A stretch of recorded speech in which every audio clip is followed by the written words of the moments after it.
জনমত উপেক্ষা করে চট্টগ্রাম বন্দর বিদেশিদের কাছে ইজারা দেওয়ার সিদ্ধান্ত বন্ধ না হলে নভেম্বরের শেষ সপ্তাহে প্রধান উপদেষ্টার বাসভবন যমুনা খেরোয়ের হুঁশিয়ারি দিয়েছেন বাম গণতান্ত্রিক জোট।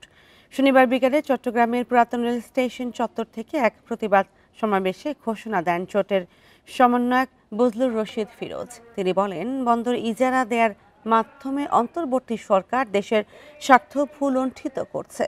এতে দেশের নিরাপত্তা ও সার্বভৌমত্ব হুমকির মধ্যে পড়বে বলেও মন্তব্য করেন তিনি।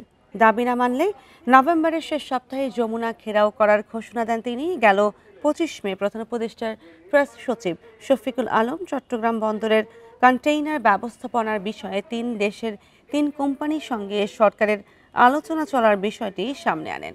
এরপর থেকেই বিভিন্ন রাজনৈতিক দল ও সংগঠন এর বিরোধিতা করছে।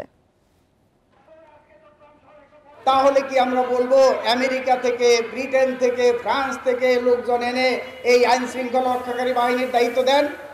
তা তো দিবেন না। তাহলে বন্দর কেন পরিচালনা করার জন্য বিদেশি কোম্পানির কাছে দিতে হবে?